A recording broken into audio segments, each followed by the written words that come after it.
أعوذ بالله من الشيطان الرجيم. بسم الله الرحمن الرحيم. يا أيها الذين آمنوا اتقوا الله وكونوا مع الصادقين. وقال تعالى عاشروهن بالمعروف.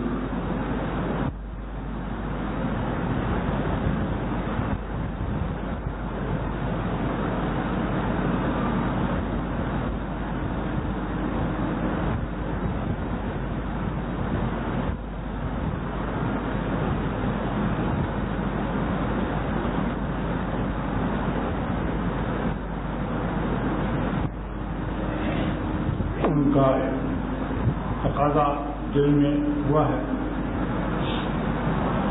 ایک تو یہ کہ اللہ تعالیٰ نے اپنی دوستی کو ہم پر کیوں فرض فرمایا؟ کیا ان کو اللہ کو ہمارے ساتھ کوئی ضرورت ہے؟ لوگ دوستوں کی تعداد بڑھاتے ہیں کہ گاہے وقت میں ہمارے دوست کام آئیں گے. مالدار ہے تو کبھی قرضہ دے دے گا، پہلوان ہے تو ہمارے دشمنوں کے مقابلے میں مدد کرے گا. تو اللہ تعالیٰ نے ہمیں پر جو دوستی فرض کی، اس میں اللہ تعالیٰ کا کیا مقصد ہے؟ کیا وہ ہماری ضرورت کا مند ہے یا وہ بے نیاز ہے سارے عالم سے؟ المستغنی عن کل احد ہے، المحتاج الیہ کل احد ہے. اللہ الصمد کی تفسیر علامہ علوسی رحمۃ اللہ علیہ نے لکھا کہ قال ابو ہریرہ فی تفسیر ہے. اب فی تفسیر سمد کے کیا مفہوم ہے کہ اللہ سمد ہے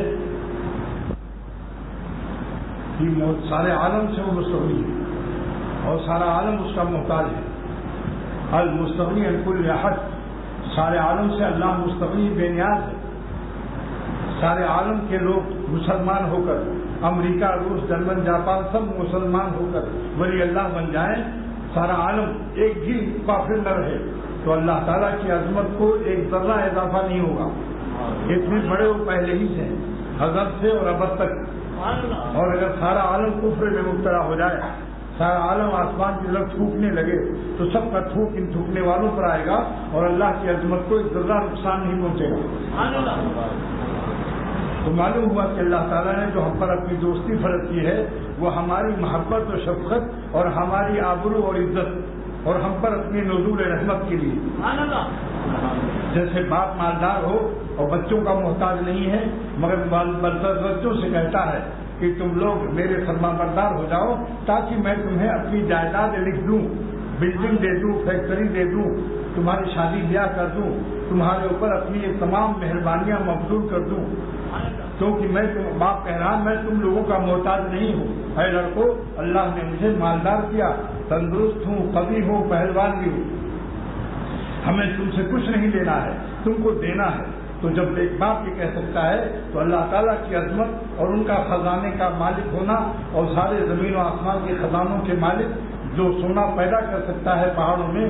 مولانا رومی رحمۃ اللہ علیہ فرماتے ہیں کہ اے مبدل کردہ خاک راہ عزت، اے اللہ آپ مٹی کو سونا بنا دیتے ہیں تبدیل کر کے. میرے شیخ فرماتے تھے شاہ عبد الغنی رحمۃ اللہ علیہ کہ جس طرح جب اللہ تعالیٰ پہاڑوں میں لال پیدا کرنا چاہتا ہے، لال، تو پہاڑ کے 1 کلو 2 کلو یا 10 کلو میں جتنے کو لال بنانا چاہتا ہے وہ کئی برس میں بنتا ہے، تھوڑا تھوڑا. آج کچھ لال ہوا، کل کچھ سرخ ہوا، ہوتے ہوتے ایک دن لال ہو جاتا ہے. مگر سورج کی شعاؤں کو حکم دیتا ہے کہ اے آسمان والے سورج، میری مشیت کے تابع و غلام ہو کر اور میرے ارادے کی فیضان اور طاقت سے تم اپنی شعاؤں میں میری مشیت اور ارادے کی طاقت کی امانت کے ساتھ پہاڑ کے اتنے ٹکڑے کو تمہیں لال بنانا ہے اور آہستہ آہستہ ان کے ذروں پر تمہیں اثر انداز ہونا ہے، مگر وہ اثر میرے ارادے کے تابع ہوگا. جتنا میں چاہوں گا اتنا لال ٹکڑا لال بنے گا، اس کے علاوہ ایک ذرہ اے سورج تو لال نہیں بنا سکتا. تو میرا مخلوق ہے، تیری شعاؤں کے اثر اندازی میری رحمت اور میری مشیت کے تابع ہے. تو فرماتے تھے ایسی جو مرید اپنے شیخ کی صحبت میں بیٹھتا ہے، یہ تقریر شاہ عبد الغنی رحمۃ اللہ علیہ کی، کہ جو مرید عقیدت، محبت اور اخلاص سے اپنے شیخ کی مجلس میں بیٹھتا ہے تو اللہ والوں کے دل کو اللہ تعالیٰ ہدایت کا سورج بناتا ہے. اللہ اسی دل میں ارادہ اپنا شامل کرتا ہے کہ اے میرے پیارے تیرے دل کے سورج پر میری مشیت آج کل غالب ہے، میں اس مرید کو لال اور صاحب نسبت اور ولی اللہ بنانا چاہتا ہوں، مگر تو اختیار کامل نہیں رکھتا، میرے ارادے کے تابع ہے، جس کو میں ولی اللہ بنانا چاہتا ہوں۔ اے میرے پیارے اور اللہ والے، تیرے دل کے سورج کے اندر میری مشیت کار فرما ہے، میرا ارادہ کار فرما ہے، میری رحمت کار فرما ہے، تم اپنی شعائیں ڈالو، اپنی توجہ رکھو اور دل سے دعائیں کرو، مجھ سے مانگو کہ اللہ میرے مریدوں کو 100% سب کو ولی اللہ بنا دے۔ تو میرے شیخ شاہ عبد الغنی رحمۃ اللہ علیہ فرماتے تھے کہ اللہ والوں کا دل آسمان کے سورج سے افضل ہے، کیونکہ آسمان کا سورج کافروں کو بھی ملتا ہے اور اس سورج سے دنیا ملتی ہے، غلہ پیدا ہوتا ہے، پیٹ بھرتا ہے، لیکن اللہ والوں کی سورج سے، ان کے دل کے سورج سے اللہ ملتا ہے، مولا ملتا ہے اور ولایت ملتی ہے، غلامی پر اللہ کی دوستی کا تاج رکھا جاتا ہے۔ میرے شیخ شاہ عبد الغنی رحمۃ اللہ علیہ فرمایا کرتے تھے کہ اللہ والوں کا دل بھی سورج کی طرح اپنے مریدوں کے دوستوں کے دل پر آہستہ آہستہ شعائیں ڈالتا ہے، مگر وہ شعائیں اللہ تعالیٰ کی مشیت کے تابع ہوتی ہیں، لہذا ساتھ ساتھ اللہ سے بھی مانگو، اللہ والوں کے پاس جاؤ، ان سے کہو کہ ہمیں مولا والا اللہ والا بنا دو، لیکن ساتھ ساتھ اللہ سے بھی درخواست کرتے رہو کہ آپ اپنی مشیت، اپنے ارادے کی طاقت میرے شیخ کے دل کے سورج کی شعاؤں کے ساتھ اپنے فضل، اپنی رحمت، اپنے کرم کو بھی شامل فرما دیجیے۔ تو فرمایا کہ جس طرح دنیاوی لال پہاڑوں میں جو لال بنتا ہے 4 سال 5 سال میں جا کے مکمل ہوتا ہے، ایسی شیخ کی مت کہو کہ آج مرید ہوا، آج ہی مجھے بایزید بستانی، بابا فرید الدین عطار اور خواجہ معین الدین چشتی اجمیری بنا دو، ایسا نہیں ہوگا۔ لگے رہو، آہستہ آہستہ آہستہ آہستہ تمہارا دل خود دیکھو گے کہ سال 2 سال میں کیا تھا، کیا ہوا۔ حکیم الامت تھانوی رحمۃ اللہ علیہ فرماتے ہیں کہ جس مرید کو یہ سوچنا ہو کہ آج میں کہ اتنے دن سے خانقاہوں میں آ رہا ہوں، اب مجھے کتنی ترقی ہوئی، مجھے کتنا مولا ملا، مجھے دین کتنا ملا، میری کتنی اصلاح ہوئی، تو ماضی کی طرف جائے ہو جب آیا تھا خانقاہ میں، اس وقت سے اب سال 2 سال کے بعد دیکھو، ٹٹولو اپنے دل کو، اپنے دل کو ٹٹولو کہ اللہ تعالیٰ سے ہم کو کتنی محبت ملی اور گناہوں کی تعداد میں کتنی کمی ہوئی اور گناہوں سے ذوق و شوق میں کتنی نفرت پیدا ہوئی، بنگی پاڑے جانے کے تقاضے کتنے کمزور ہوئے گناہوں کے۔ تو آہستہ آہستہ تربیت ہوتی ہے، جیسے کسی بچے کو اگر اس کا ابا روزانہ ابا اور اماں فیتا لگائیں کہ آج میرا بچہ کتنا بڑھا، کل کتنا بڑھا، پرسوں کتنا بڑھا، اگر روزانہ فیتا لگائیں گے ماں باپ تو نا امید ہو جائیں گے کہ معلوم ہوتا ہے میرے بچے کو اللہ میاں بڑھا نہیں رہے، 6 مہینے کے بعد فیتا لگاؤ تو معلوم ہوا کہ 4 انگل بڑھ گیا۔ یومیہ یہ روزانہ فیتا مت لگاؤ۔ ایسی جب ماضی جاؤ، سال 2 سال پیچھے دیکھو کہ ہماری نماز کیسی تھی، اب عبادت میں کیسا دل لگتا ہے، اللہ تعالیٰ سے ہمارے قرب کا کیا عالم ہے، تب پھر یہ شعر پڑھو گے سال 2 سال کے بعد، مجھ کو تو نے کیا سے کیا شوق فراواں کر دیا، مجھ کو تو نے کیا سے کیا شوق فراواں کر دیا، پہلے جاں پھر جانے جاں پھر جانے جانا کر دیا، کاغا سے ہنس کیو اور کرت نہ لاگی بات، تب شیخ سے کہو گے اے میرے مرشد میں کوا تھا، صبح اٹھ کر تہخانہ تلاش کرتا تھا، ہر وقت گناہوں کے اسباب اور اڈے تلاش کرتا تھا، اب یہ ہے کہ میں ہنس چڑیا کی طرح آپ کا نام لیتا ہوں۔ ہنس چڑیا ہے، ایک چڑیا ہے، اس کا نام ہنس ہے، وہ اس کی غذا موتی ہے، وہ موتی کھاتا ہے، اللہ والے موتی کھاتے ہیں، جواہرات کھاتے ہیں، اللہ کا نام خالق جواہرات، خالق جواہرات موتی جو پیدا کرتا ہے اس کا نام لیتے ہیں، اور کاغا جو ہے وہ صبح صبح اٹھ کر خبیث مقامات گناہوں کے تقاضوں میں ملوث و ناپاک رہتا ہے۔ تو حضرت شاہ ابو المعالی رحمۃ اللہ علیہ فرماتے ہیں اپنے شیخ کو خطاب کر کے، جب وہ اللہ والے بن گئے، بری عادتوں سے پاک ہو گئے، رسم شاہ بازی آ گئی اور وہ بادشاہی ہو گئے، تو مولانا روم تو اپنے شیخ کا شکریہ یوں ادا کرتے ہیں کہ دنیا والوں، میں معمولی ملا نہیں ہوں، تم سے زکوٰۃ و خیرات مانگنے والا نہیں ہوں، تمہاری قربانی کے کھالوں کے لیے دربدر ذلیل ہونے والا نہیں ہوں، میں بادشاہ کا نواسا ہوں اور جامع المعقول و منقول ہوں، بخاری شریف پڑھاتا ہوں، 500 میرے شاگرد ہیں علماء جو میرے پالکی کے پیچھے چلتے ہیں۔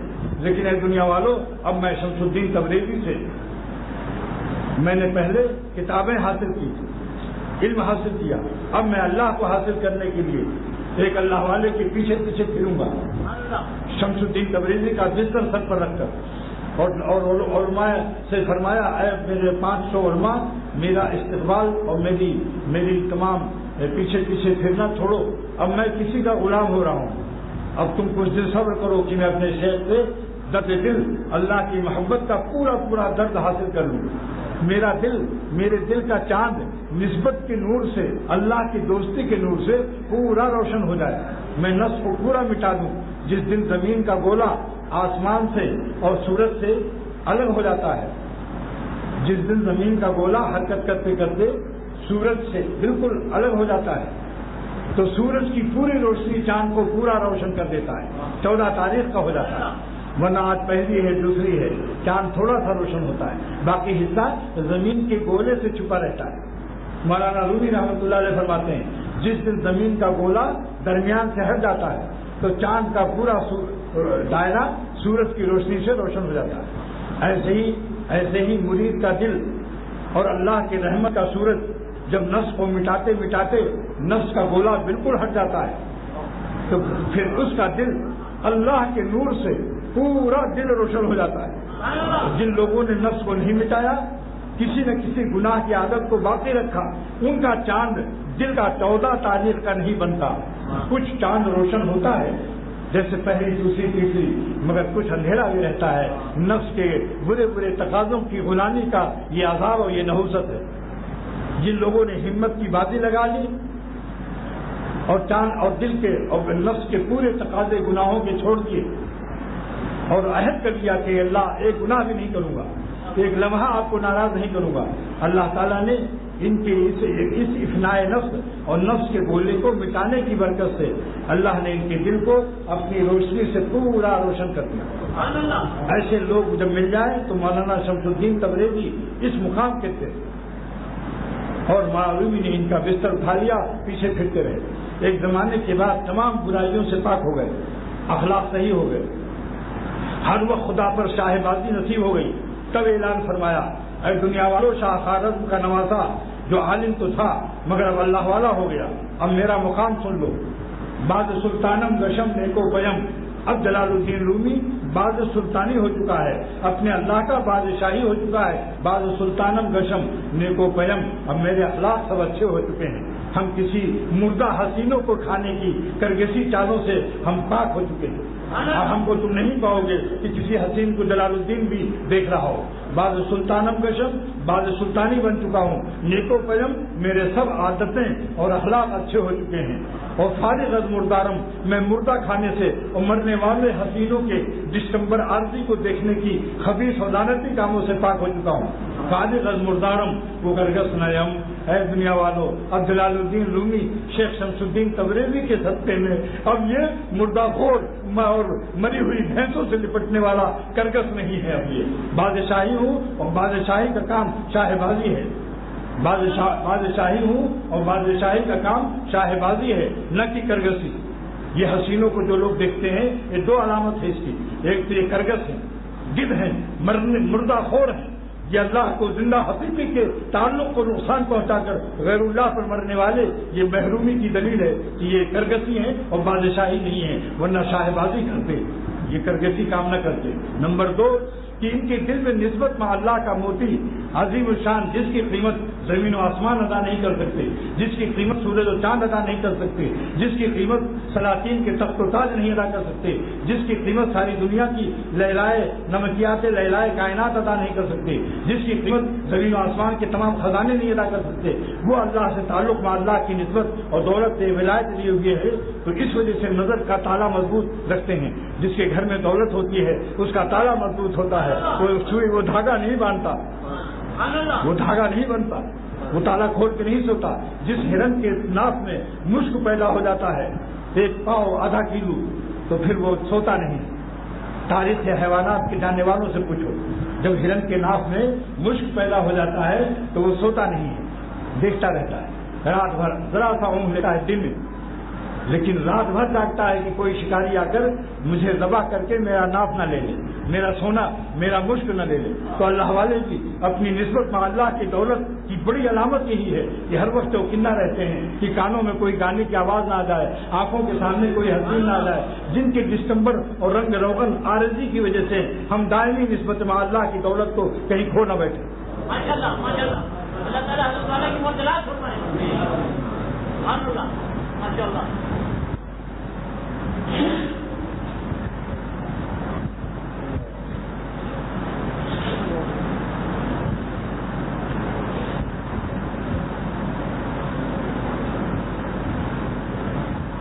تو یہ اسی طرح سے حضرت شاہ عبد المعالی رحمۃ اللہ علیہ نے اپنے شیخ سے فرمایا، جب اللہ والے بن گئے، بری عادتوں سے پاک ہو گئے، ایک لمحہ سے گناہ میں مبتلا نہیں ہوتے ہیں اللہ والے، ہر لمحے حیات کو خالق حیات پر فدا کرتے ہیں۔ اکثر کو اپنا ایک شعر یاد آیا،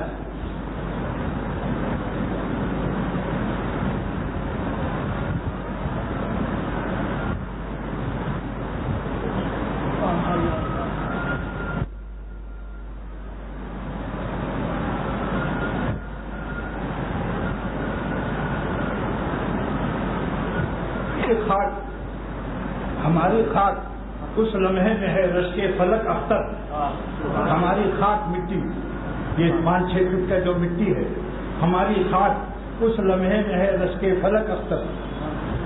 تھوڑا سا اور مل جائے مولانا کو،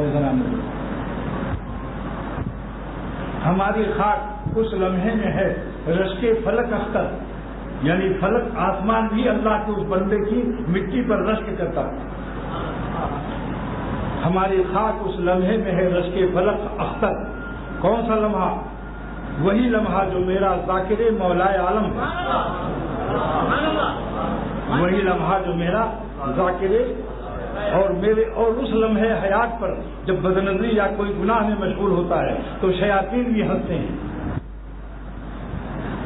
کہ دیکھا آپ نے، یہ یہی شخص ملتزم پر رو رہا تھا، یہی روز مبارک پر اپنی نعت پڑھ رہا تھا، اب کس چکر میں ہے اس وقت۔ بعض لوگ سمجھتے ہیں کہ پیری مریدی چکر ہے، یہ اختر بھی ایسے لوگوں کے چکر میں نہیں پڑتا، اس چکر میں سارے دنیا کے اولیاء اللہ آئے ہیں، یہ اس پیری اللہ والے سچے متبع شریعت اور متبع سنت اللہ والوں کے دامن وہی پکڑتے ہیں جن کی قسمت میں اللہ کی دوستی لکھی ہوئی ہے۔ سارے دنیا کے اولیاء اللہ بتاؤ، خواجہ معین الدین چشتی اجمیری رحمۃ اللہ علیہ، بابا فرید الدین اطر، بابا فرید الدین اطار شکرگنج رحمۃ اللہ علیہ، اور حضرت جنید بغدادی، امام غزالی، اور بڑے بڑے اولیاء اللہ جو پیدا ہوئے ہیں، شاہ عبد القادر جیلانی، شاہ بغداد، خلیفہ بغداد، یہ سب اولیاء اللہ تھے یا نہیں؟ مگر جا کے تاریخ دیکھو، انہوں نے اللہ والوں کی غلامی اٹھائی ہے۔ جس دیسی عام کو لنگڑا عام بننا مقدر ہوتا ہے، وہی لنگڑے عام سے پیوند لیتا ہے، اور جو لنگڑے عام کو گالیاں دیتا ہے یہ دلیل ہے کہ ظالم ساری زندگی دیسی رہے گا اور دیسی مرے گا۔ اللہ والوں کے شان میں گستاخی مت کرو، دلیل محرومی ہے۔ تو میں نے عرض کیا تھا کہ شاہ عبد المعالی رحمۃ اللہ علیہ نے بھی جب ولی اللہ ہو گئے اور سلطان سے اللہ سے ان کی محبت نسبت قائم ہو گئی اور بادشاہی ہو گئی تو شاہ بازی کرنے لگے، اللہ سے راہ و رسم شاہ بازی کرنے لگے، کرگر ظالم کو کہاں ہے نصیب، اس کو تو ناف کے نیچے خبیث اور گندے پیشہ پیخانوں کے مقامات سے فرصت نہیں ہے، اس ظالم کو سن لو، اس کو جلدی اللہ سے توبہ کرو اور جلدی سے جاں بازی کا عہد کر لو کہ جان دے دیں گے اللہ پر مگر مالک کو ناراض نہیں کریں گے۔ تو کیا عرض کیا؟ شاہ عبد المعالی رحمۃ اللہ علیہ نے فرمایا، کس سے؟ اپنے پیر و مرشد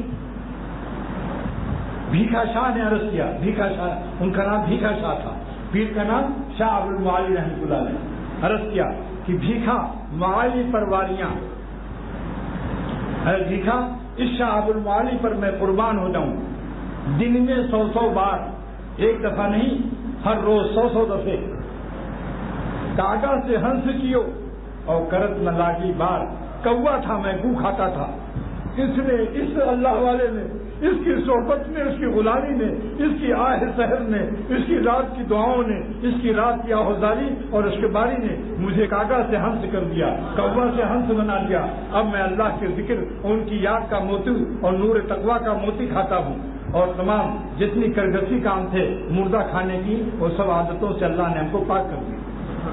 لیکن شکریہ کتنا شیخ ادا کر رہے ہیں، بھیکھا معالی پرواریاں، بھیکھا اے اپنے کو خطاب کیا۔ بھیکھا لقب کیوں تھا کہ شیخ نے گھیٹ دے دیا تھا، ایک لقمہ، اسی سے نسبت منتقل ہو گئی تھی، مگر وہ کئی مہینے مجاہدے کیے تھے۔ ایسے نسبت منتقل خالی لقمہ سے ہو جائے تو پھر سب شیخ اپنی اولاد کو کیوں نہ لقمہ دے دے؟ مجاہدہ کیا تھا 6 مہینے، وہ تفصیل بعد میں بتاؤں گا، اس وقت موقع نہیں۔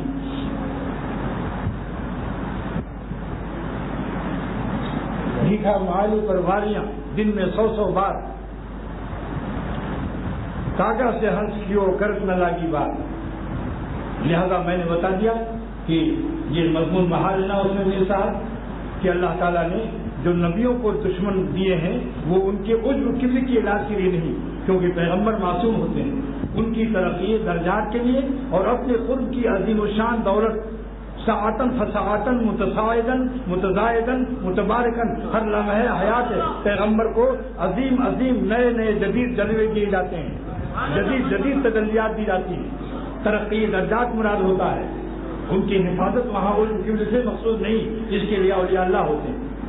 اور وہاں یہ شعر بھی لکھ دو، بڑھ گیا ان سے تعلق اور بھی دشمنی خلق رحمت ہو گئی، یہ شعر وہاں پر لکھ دو، بڑھ گیا ان سے تعلق اور بھی دشمنی خلق رحمت ہو گئی۔ ان کی لذت مناجات کو بڑھانا ہوتا ہے، ان کے صبر و توکل کو اعلیٰ درجہ دینا ہوتا ہے۔ اعلیٰ درجے پر تو پہلے ہی سے رہتے ہیں، اس اعلیٰ میں اور اعلیٰ ملتا ہے، کیونکہ اللہ کے قرب کی حد نہیں ہے، غیر محدود راستہ ہے، غیر محدود قرب ہے، غیر متناہی ترقیات ہیں، لہذا اللہ تعالیٰ ان کے درجات کو بڑھاتا رہتا ہے۔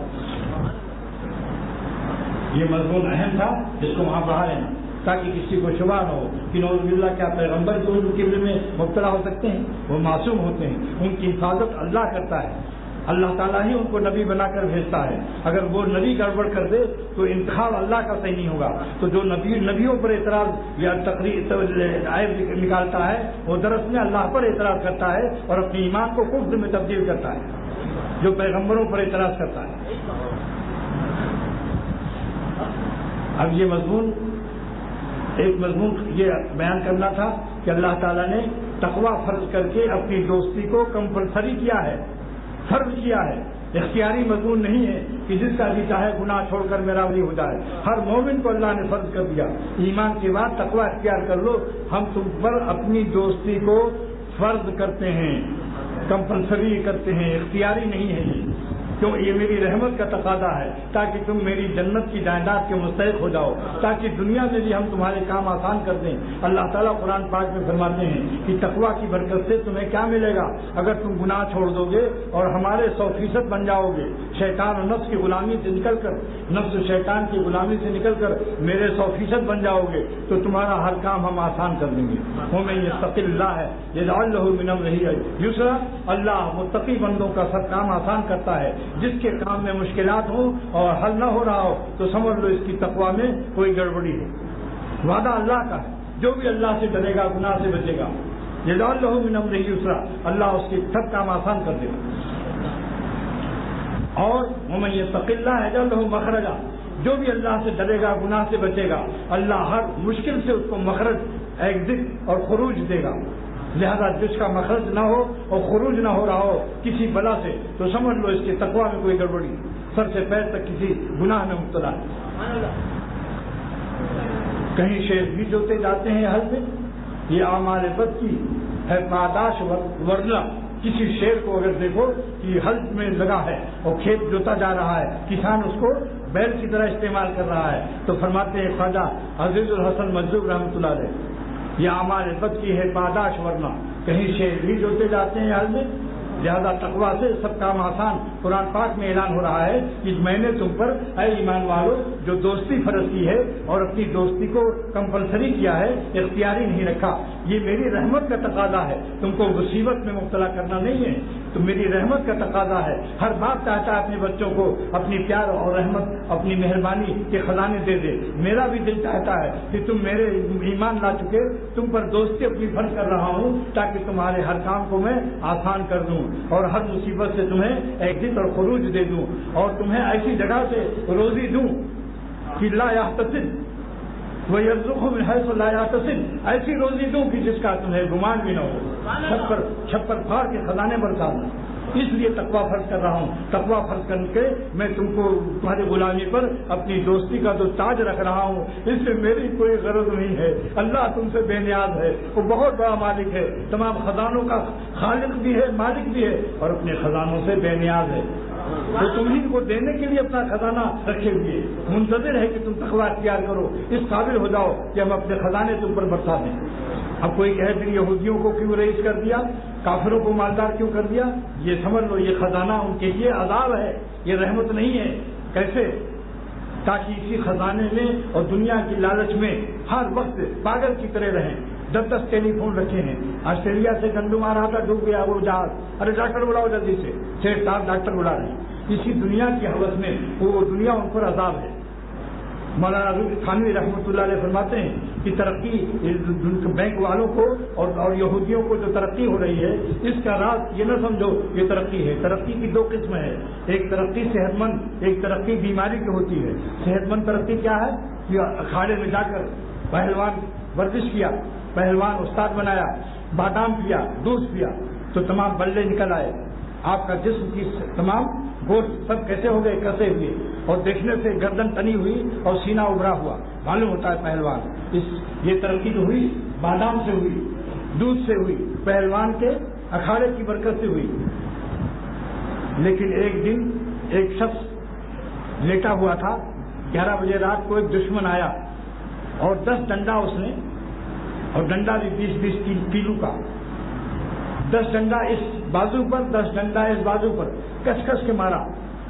اس کے بعد صبح جب صبح ہوئی تو ان کا 4 انگل گوشت ابھرا ہوا تھا جس کا نام سوجن ہے۔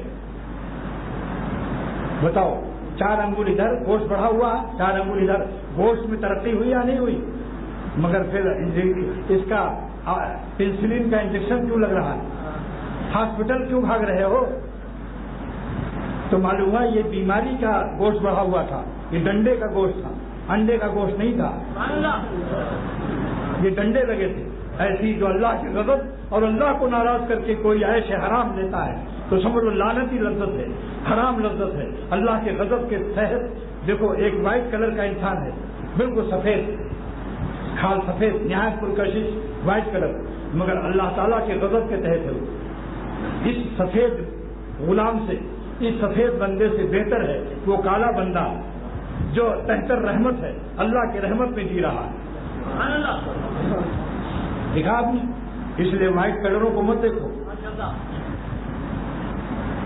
نہ کالی کو دیکھو نہ گوری کو دیکھو، میرا شعر سن لو، نہ کالی کو دیکھو نہ گوری کو دیکھو، اسے دیکھ جس نے انہیں رنگ بخشا۔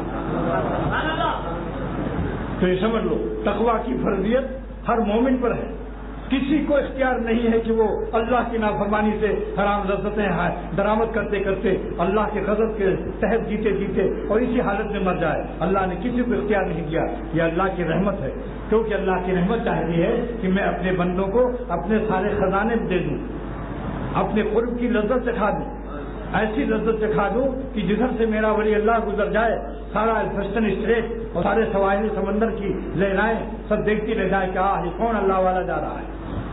جمال اس کا چھپائے گی نہ بہار چمن، جمال اس کا چھپائے گی کیا بہار چمن، گلوں سے چھپ نہ سکی جس کی بوئے پیراہن۔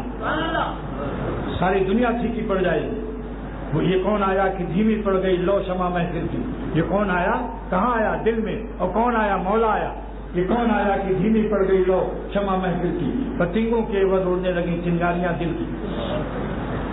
تو تقویٰ کی فرضیت ہر مومن پر ہے، کسی مومن کو اختیار نہیں کہ حرام لذت نافرمانی سے لے کر اللہ کے خزانوں سے وہ اپنے کو محروم کر دے۔ یہ محرومی آج کل کے بہت سے باپ ایسے ہیں کہ اس لڑکے کو آپ کر دو، نکال دو، جائیداد سے محروم کر دو، یہ میرا دل دکھا چکا ہے۔ اس کو ایک جائیداد بھی نہ ملے. وصیت کوٹ میں باقاعدہ لکھ دیتے ہیں. کیوں؟ باپ کا دل دکھ گیا، نافرمانی. مگر اللہ تعالیٰ نے اپنے نافرمانی کے باوجود ایمان کی وجہ سے کہ مجھے مانتا تو ہے، مجھ کو تسلیم تو کرتا ہے کہ میرا اللہ ہے، پھر بھی ظالم گناہ نہیں چھوڑتا. تو ہر مومن پر تقویٰ فرض کر کے اپنے خزانے زبردستی چپکا دیے کہ ظالم تجھ پر تقویٰ فرض ہے، تو اپنی غلامی پر میری دوستی کا تاج رکھ لے، اور سارے خزانے پورے قرآن میں جو تقویٰ پر انعامات ہیں سب تجھے ہم دینا چاہتے ہیں. ہمارا کوئی غرض تجھ سے نہیں، غلاموں کا میں محتاج نہیں ہوں، غلام میرے محتاج ہیں سارے عالم کے. لہذا اللہ نے تقویٰ جو فرض کیا اپنے خزانے برسانے کے لیے، اپنی محبت اور رحمت کے خزانے دینے کے لیے کیا. ہمارے وہ محتاج نہیں، ہم ان کے محتاج ہیں. ہم داڑھی رکھ لیں گے تو اللہ پر احسان نہیں ہوگا، سرور عالم صلی اللہ علیہ وسلم پر احسان نہیں ہوگا. ہم پر اللہ کا احسان ہوگا کہ اللہ تعالیٰ جو خوش ہو جائے اور سرور عالم صلی اللہ علیہ وسلم بھی احسان خوش ہو جائیں، سارے خزانے مل جائیں. یہ اس میں اللہ تعالیٰ کی رحمت کا ظہور ہے. پچھلے جمعے کو عرض کیا تھا کہ تقویٰ کی فرضیت اللہ کے ہر بندے پر ہے.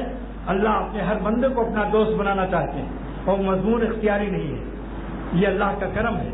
آج کا مضمون کا حاصل کیا تھا کہ اس دوستی کے فرض کرنے میں اللہ تعالیٰ کی کوئی غرض، کوئی حاجت، کسی قسم کا کوئی نفع نہیں ہے. اللہ صرف ہمارے نفع کے لیے ہمیں اپنا. اگر بادشاہوں کو بھی ڈیپریشن ہو اور اپوزیشن کا ڈنڈا ان کے چین کو اڑا چکا ہو، میں سلاطین کو چیلنج کرتا ہوں کہ کسی اللہ والے، سچے اللہ والے، شریعت و سنت کے متبع جو کسی چٹائی و بوریا پر اللہ کو یاد میں اشکبار ہو رہا ہو، اس کی صحبت میں جا کر دیکھیں سلاطین، پھر معلوم ہوگا کہ یہ بادشاہ ہیں یا یہ اللہ والے. وہ بادشاہ ہیں، ان کی بادشاہی ہوا پر ہے، بادمان ہوا، اور یہ اصلی شاہ ہے، یہ اصلی شاہ ہے. ان کی شاہی ہوا پر نہیں ہے، یہ دنیا کے بادشاہ ہواؤں پر ہے. اپوزیشن غالب آ گئی، تخت سے نیچے اتار دیے گئے. فوج بغاوت کر گئی، تخت سے نیچے اتار گئے. خزانہ خالی ہو گیا، تب ختم ہو گیا سارا معاملہ. موت آ گئی، سلطنت چھن گئی. اور اللہ کے ولی موت سے پہلے زندگی میں بھی ولی اللہ ہوتے ہیں اور موت کے بعد بھی ولی اللہ رہتے ہیں. کوئی دنیا کا بادشاہ ایسا ہے جو ظالم زندگی میں بادشاہ ہو اور مرنے کے بعد بھی گاڑا فانل اور بادشاہت اس کی ہو، قائم ہو؟ مگر اللہ کا ہر ولی زندگی میں بھی ولی اللہ رہتا ہے، مرنے کے بعد بھی ولی اللہ رہتا ہے، عالم برزخ میں بھی ولی اللہ رہتا ہے، میدان قیامت میں بھی ولی اللہ رہتا ہے، اور جنت میں بھی ولی اللہ رہتا ہے. اب اس کے بعد دوسرا حدیث جو پڑھی تھی، وہ حدیث نہیں، اللہ تعالیٰ ہی کا کلام پڑھا تھا. وَعَاشِرْهُنَّ بِالْمَعْرُوفِ، اپنی بیویوں کے ساتھ نیک بھلائی سے پیش آؤ. کیوں بھائی؟ یہ بتاؤ، وزیر اعظم اگر کہہ دے کسی پبلک کو کہ اے جوان تیری شادی ہو گئی مگر تیری بیوی میری بیٹی کی سہیلی ہے، دیکھ اس کو آرام سے رکھنا، ستانا مت، تو وہ کتنا خیال رکھے گا؟ ہر وقت بیوی سے کہتا بھی رہے گا کہ ہمارے خلاف وزیر اعظم کو کوئی خط نہ لکھ دینا. اپنی بیویوں کو اتنا آرام سے رکھو کہ اللہ تعالیٰ نے سفارش کی ہے، جو وزارت عظمیٰ دیتا ہے بھیک، اس نے سفارش قرآن پاک میں نازل کی کہ عاشرہن بالمعروف، اپنی بیویوں سے کے ساتھ نہایت بھلائی سے پیش آؤ. اور کبھی کبھی کان میں کہتے بھی رہو کہ دیکھو اللہ تعالیٰ سے ہماری کوئی شکایت نہ کر دینا، ہم کو معاف کر دینا، اگر تمہاری ذات سے تم کو کوئی تکلیف پہنچی ہو تو ہم کو معاف کر دینا. کیونکہ وزیر اعظم کیا کر سکتا ہے؟ اللہ تعالیٰ جن لوگوں نے، میرا تجربہ ہے، جن لوگوں نے اپنی بیویوں کو ستایا، میں نے ان کو کالرا میں موت پایا یا فالج گر گیا، پیرالائسائز، کسی نہ کسی عذاب میں مبتلا پایا. اس لیے میں کہتا ہوں اپنی بیویوں سے معافی طلب کر لو اگر ان سے کبھی ستایا ہو، اور اچھے سلوک سے پیش آؤ. باقی میرا ایک واز ہے، اس کا نام ہے خوشگوار ازدواجی زندگی. خوشگوار ازدواجی زندگی، یہ واز ہر بیٹی والا اپنے داماد کو ہدیہ دے دے. اور بہشتی زیور میں حصہ نمبر 4 یہ بیویاں پڑھتی رہیں تاکہ ان کو اپنے شوہر کا حق بھی جو اللہ نے مقرر کیا وہ بھی رہے.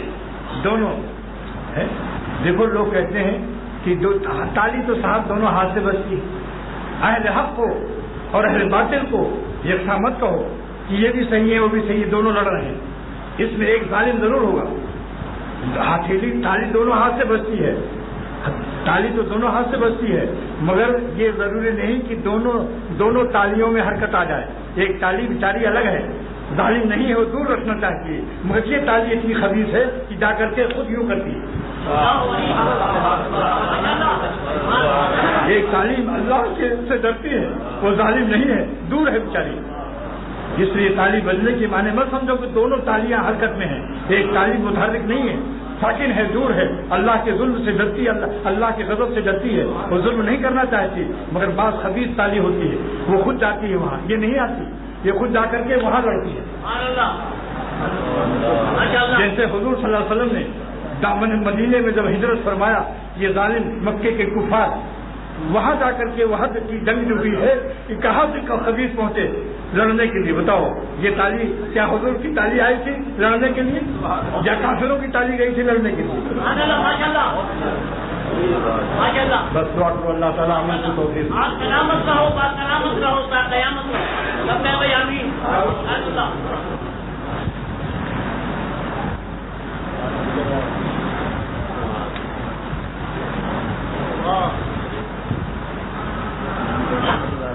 بھائی. اور جو جن لوگوں کا نکاح ہونا ہے ذرا قریب آ جائیں. دولہا صاحب قریب آ جائیں. اور انجینئر حافظ ارشد محمود ولد عبد الغفور یہ بھی قریب آ جائیں. وکیل سید عبد الرشید شاہ ولد سید اللہ محمد قریب آ جائیں. گواہ مظہر سلیم شاہ ولد سید محمد سلیم یہ بھی قریب آ جائیں. تنویر احمد خان بھی قریب آ جائیں.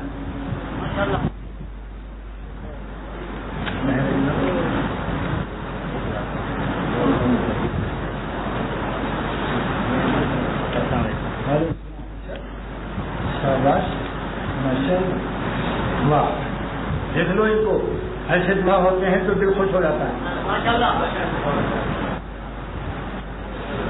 ممبئی میں ایک نکاح ہو رہا تھا، پڑھانے والے میرے مرشد شاہ ہفتہ دامت برکاتہم تھے جامع مسجد بمبئی میں. تو دولہا صاحب کا پیجامے سے ٹخنا چھپا ہوا تھا، ٹخنا چھپا تھا. حضرت نے فرمایا کہ میاں ٹخنا اوپر کر لو ورنہ میں نکاح نہیں پڑھاؤں گا. تو اتنا جلدی اس نے ٹخنا کو کھولا ہے کہ میں بس کیا کہوں، کیونکہ یہاں اس کی غرض تھی لیلا کے لیے، مولا کے لیے بھی اللہ کے حکم کو مان لو. آج 1400 برس پہلے ماشاءاللہ یہ السلام علیکم 1400 برس پہلے سرور عالم صلی اللہ تعالی علیہ وسلم نے ٹخنے چھپانے کو حرام فرمایا. اور امام بخاری کی کتاب بخاری شریف کی شارح ابن حجر اسقلانی نے لکھا کہ فإن ظاہر الحدیث یدل تحریم الاسبال، ٹخنا چھپانا حرام ہے. آج مولوی، بہت سے مولوی لوگوں نے بھی ٹخنا چھپانا شروع کر دیا. جب پنجاب کے جب رمضان شریف کا مہینہ آئے پھر دیکھا ذرا دل دکھتا ہے. اب امریکہ کے ہیلتھ سینٹر میں سائنسدانوں کا تحقیق لگا دیا گیا لباس کے ڈپارٹمنٹ میں کہ ٹخنا مت چھپاؤ اے امریکہ والوں، ورنہ تمہارے ٹخنے کے اندر ورم ہو جائے گا، باہر بھی ورم ہو جائے گا اور عقل میں ورم آ جائے گا، پاگل ہو جاؤ گے. کیونکہ ٹخنے کے اوپر ایک رگ ہے، ایک شریان ہے جس کو ٹھنڈی ہوا ہر وقت ملنی چاہیے.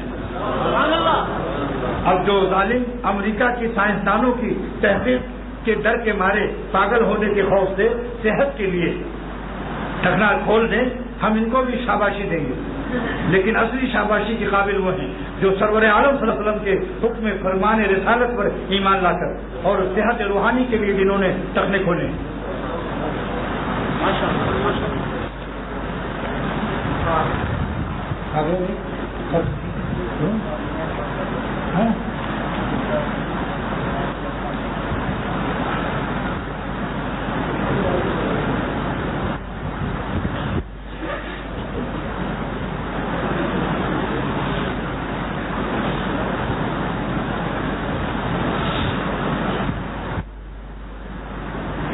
خطبہ سنی نکاح پڑھا جا رہا ہے. خطبے کا سننا بھی ثواب ہے اور خاموش رہنا بھی ضروری ہے.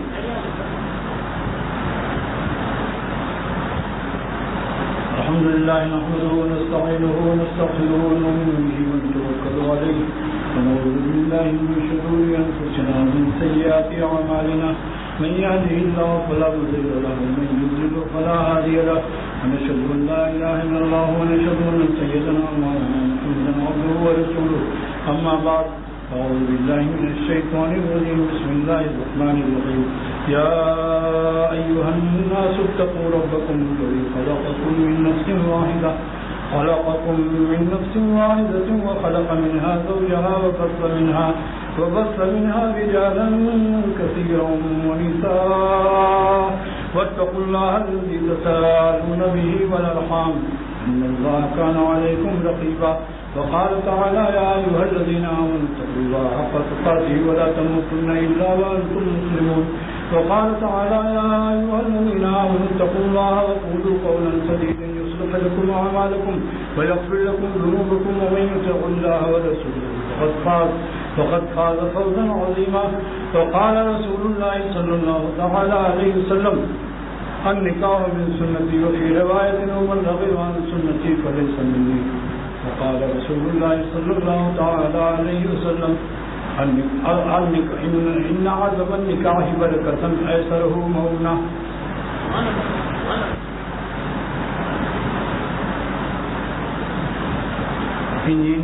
جناب انجینئر حافظ ارشد محمود ولد عبدالغفور کا نکاح میں نے سیدہ عشرت سلیم ولد سید محمد سلیم شاہ بخاری کے ساتھ بوکالت جناب سید عبدالرشید شاہ اور شہادت مظہر سلیم شاہ نمبر 1 نمبر 2 گواہ شہادت جناب صادق بٹ صاحب محض 1 لاکھ روپیہ میں نے ان کا نکاح کر دیا. پھر اس کا خلاصہ سن لیجیے. جناب انجینئر حافظ ارشد محمود کا نکاح میں نے سیدہ عشرت سلیم کے ساتھ بوکالت فلاں فلاں اور بشہادت فلاں فلاں جیسا کہ ابھی آپ کے سامنے میں نے اس کو تذکرہ کیا. ان کا نکاح میں نے کر دیا بعوض 1 لاکھ مہر. یہ مہر نقد ہے یا بوقت عندت طرف ہے؟ ٹھیک ہے, آپ نے قبول کر لیا. یہاں آ جائیے میرے پاس. آپ اس میں کہیے میں نے قبول کیا. میں نے قبول کیا. ماشاء اللہ مبارک ہو. جناب دولہا صاحب کو بہت بہت مبارک ہو کہ ان کی شکل دیکھ کر دل خوش ہو گیا. اللہ ہر نوجوان کو ایسے ہی بنا دے. اللہ تعالیٰ سے دعا کرو کہ اللہ تعالیٰ بارک اللہ لک وفی کا علیہ اور وجمع اللہ بینکما فی الخیر. اللہ تعالیٰ ان دونوں میں خوب محبت قائم رکھے اور کبھی دونوں خاندان ہمیشہ خوش رہیں, بیٹی والے بھی بیٹے والے بھی, اور میاں بیوی میں اللہ تعالیٰ ہمیشہ محبت قائم رکھے. اور اولاد کیسے پیدا ہوں, اللہ تعالیٰ اولاد صالحین نیک اولاد پیدا ہوں, اور لڑکیاں سب راویہ بصریہ پیدا ہوں, اور لڑکے حسن بصری ہوں. اللہ تعالیٰ ہم سب کے بھی اولادیں ہمارے بچوں کے پوتوں کے سب کے دونوں دے. اولاد بیٹا بھی دے بیٹی بھی دے, اور نیک و صالح و صالحات عطا فرمائے. اور نیت ہو کہ اللہ بیٹا دے تو عالم حافظ بھی بنائے, ڈاکٹر انجینئر بھی بنائے, حافظ بھی عالم بھی بنے. ڈاکٹر امجد علی کی طرح سے کہ وہ ڈاکٹر بھی ہیں اور عالم بھی ہو گئے ماشاء اللہ. اللہ تعالیٰ ہم سب کو اللہ والا بنا دے. جو مضمون پیش کیا ہے اللہ تعالیٰ ہم سب کو صاحب تقویٰ بنا دے, اللہ والا بنا دے. اللہ ہم سب کو اپنے دوستوں کی زندگی دے دے. دوستوں گناہ جو ہے دوستوں کی حیات نہیں, کبھی ہو جائے توبہ کر کے معافی مانگ لو. یہ بھی متقی ہے. جیسے وضو ٹوٹ جائے پھر وضو کر لے تو باوضو ہے یا نہیں, تو کبھی اگر گناہ ہو جائے 2 رکعت توبہ پڑھو, اللہ سے رو رو کے معافی مانگو. مایوس نہ ہو. ہم گناہ کرتے کرتے تھک سکتے ہیں, اللہ تعالیٰ ہم کو معاف کرتے کرتے کبھی تھک نہیں سکتے. لیکن کوشش یہی کرو کہ جان کی بازی ہم لگا دیں, ان کو ناراض نہ کریں. وآخر دعوانا الحمدللہ رب العالمین وصلی اللہ تعالی